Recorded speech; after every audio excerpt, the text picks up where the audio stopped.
মায়ের নবী বলেন উম্মত পৃথিবীর সমস্ত সব কিছু বাদে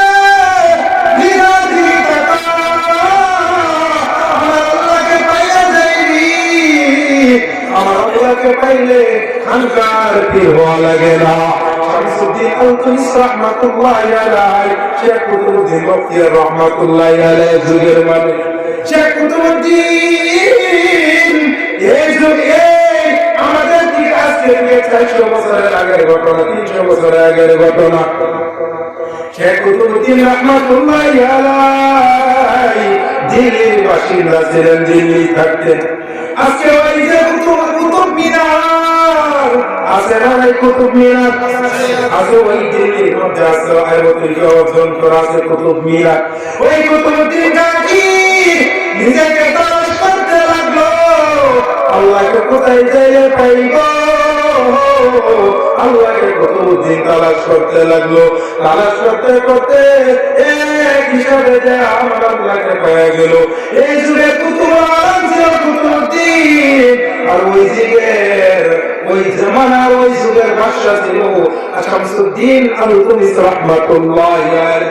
এই ভারতবর্ষের শাসন করেছে শামসুদ্দিন আল-তুমিস রাহমাতুল্লাহি আলাইহি। ওই শামসুদ্দিন আল-তুমিস কোনো খানকার কি ছিল না। এই নজরের যুবকে মুরব্বী বাবা গো শুনে রাখো কেমন মানুষ ছিল ওই শামসুদ্দিন। কুতুবউদ্দিন ইন্তেকালের আগে তিনার পরিবারকে তিনার খাদিমকে বলল, খাদেম আমি কুতুবউদ্দিন যখন ইন্তেকাল হয়ে যাব আমি একটা নসিহত করে যাই, ওই নসিহতটা তুমি শুনে দিও। আমি কুতুবউদ্দিন ইন্তেকালের পর এবার তখন পৃথিবীতে বড় বড় ওলামায়ে কেরামরা আসবে, সবাই আমার ইমামতি জানাজার ইমামতির জন্য আসবে।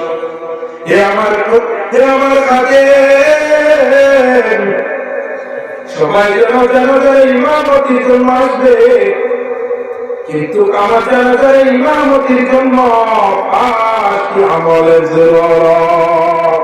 কয়টি আমল? 5টি। কুতুবউদ্দিন কাকি রাহমাতুল্লাহি আলাইহি যখন ইন্তেকাল হয়ে গেল দুনিয়া থেকে বিদায় হওয়ার পর কুতুবউদ্দিন তিনি ওসিয়ত করে গিয়েছিল খাদিম যখন বয়ান করো স্পিকার হাতের মধ্যে নিয়ে আপনারা চলে যেতেছে আপনারা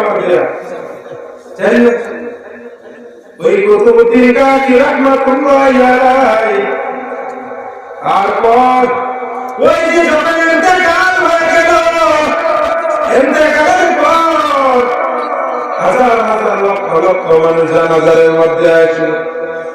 কুতুবউদ্দিনের খাদেম 5টা শর্ত বাতলাই দিল। কয়টা শর্ত? 5টা। এই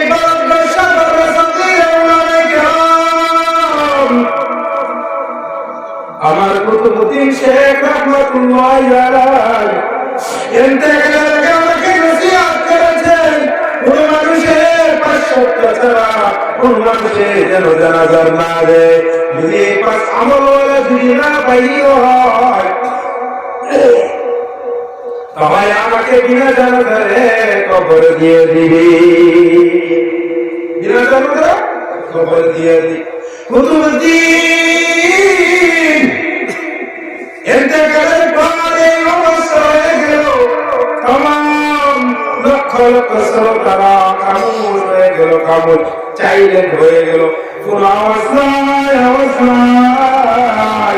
কুতুবউদ্দিন তারপরে ওই জামানার যুগের বাদশা ছিল বাদশা শামসুদ্দিন আল-তুমিস। ছোট ছোট 1 নম্বর শর্ত হয়ে গেল, ওই যে ব্যক্তি জানাজার ইমামতি করবে তার জিন্দেগির মধ্যে যেন কোনদিন এই জোহরের আসরের আগে 2 রাকাত সুন্নাত গায়র মুক্তাদা আছে না নাই? ওই যে যাকাত গায়র মুক্তাদা তার জিন্দেগি কোনদিন ছুটে নাই, 1 নম্বর শর্ত। দুই নম্বর শর্ত হলো গিয়া তাহাজ্জুদের নামাজ কোনদিন ছুটে নাই। এমন 5টা শর্ত যখন দিয়া দিল কেউ নাই, সবাই খামোশ হয়ে গেল। কুতুবুদ্দিনের এই জানাজার ময়দান খামোশ হয়ে গেল। খামোশ হয়ে যাওয়ার পর ওই পিছন দিকে এক ব্যক্তি গামছা উপরে ফেলাইয়া দিয়া কান্না করতেছে আর মানুষদেরকে বলতেছে, ও মানুষের দল, তোমরা সাথ দাও, কুতুবুদ্দিন ইন্তেকাল করে আমার সর্বনাশ করে দিয়েছে।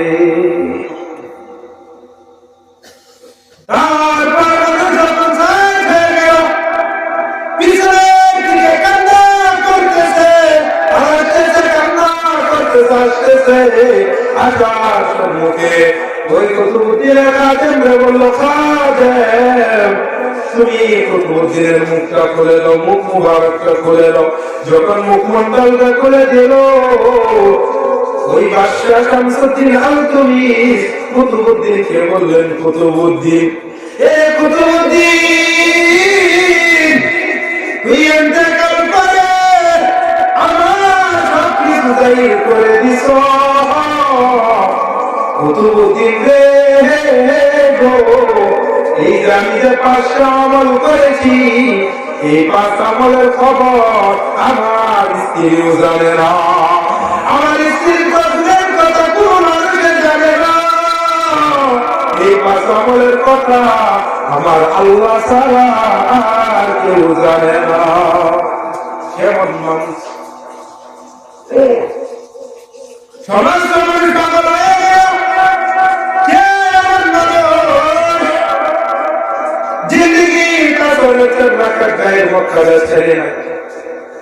শামসুদ্দিন আলতুমিস জানাজার পড়ানোর পর সমস্ত উলামায়ে কেরামরা আসে, দেখে মানুষটা কোনো সাধারণ ব্যক্তি নয়, এই মানুষটা বর্তমানে জামানার রাষ্ট্রপ্রধান। আল্লাহু আকবার।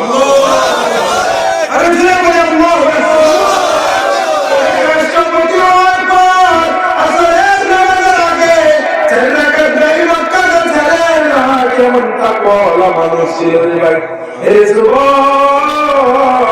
তুমি আমি কেমন নবীর উম্মত, সেই নবীকে এখনো পর্যন্ত চিনলি না রে যুবক। যদি নবীকে চিনতা আর নবীর মায়া মহব্বত অন্তরে থাকতো, কোনদিন দাড়ির মধ্যে বেরেট লাগাইতা না, ফুল লাগাইতা না, দাড়ি কাটতা না, মাথার চুল শয়তানের গাইলের মতো কাটতা না। একজন মানুষের একটা বড় আফসোস হয়, বড় আফসোস হয়, কেমন নবীর উম্মত হইলা নবীকে মুহাম্মদ করে ঘুরতেছ, অথচ তোমার আমার সুন্নতের কোনো খবর নাই। আছে আছে সুন্নতের নাই, কেমন নবীর উম্মত হই। এ যুবক ভাই গো, পাওয়ার মধ্যে ধরে বলে যাই, আমি একজন মুসাফির ছোট্ট মানুষ, আমি এই জনগণের কাছে চলতেছি। এই যুবকে পদরের মা বলে সাজা কাছে তো কেমন মা তোমরা হইলা, এই যুবক কেমন বাবা হইলা। আমি মাকসুদুল মনিরের মা, আমারও বাবা আছে না আছে, তোমরা কেমন সন্তানের বাবা মা হইলা জানি না, কেমন সন্তানের মা। আজকে প্রথম থেকে যে ইন্তেকালের আগে আমার একটা সন্তানকে আমি কোরআনের হাফিজ বানাইব, আসলে ওই ইরাদা করছি যে হুজুর আমি ইন্তেকালের আগে আমার সন্তানকে হাফিজে কোরআন বানায় দিয়ে যাইব। আসলে কি আল্লাহ কবুল করে নেন। বাকিরা যারা পড়তে লাগলো না, যারা হাতে গেছেন পড়বেন না, আপনারা আছে মাশাআল্লাহ না দেখি কোন চলে তো বড় আফসোস হয়। কেমন নবীর উম্মত ছোট্ট ঘটনা মায়ের নবী আমার তোমার আমার নবী কেমন দয়ার নবী কেমন নবী পাইলা রে যুবক যে নবী এখন পর্যন্ত মদিনার সরজমিনে এসে কাঁদতেছে কেমন নবী উম্মত পাইলা তুমি নবী যখন দুনিয়া আসলো আসার পর নবী তখন এতিম হয়ে আসলো আসার আগে নবী আমার দুনিয়া আসার আগে বাবা ইন্তেকাল হয়ে চলে গেল দুনিয়া যখন বাবা ইন্তেকাল হয়ে যাওয়ার পর নবী মক্কা নগরের মধ্যে আল্লাহ তাআলা পাঠিয়ে দিল এতিম মুহাম্মদ রাসূলুল্লাহ নবী এতিম আমার যখন মক্কা এই নগরের মধ্যে আসলো আসার পরে আমিনার ঘরে নবী যখন 6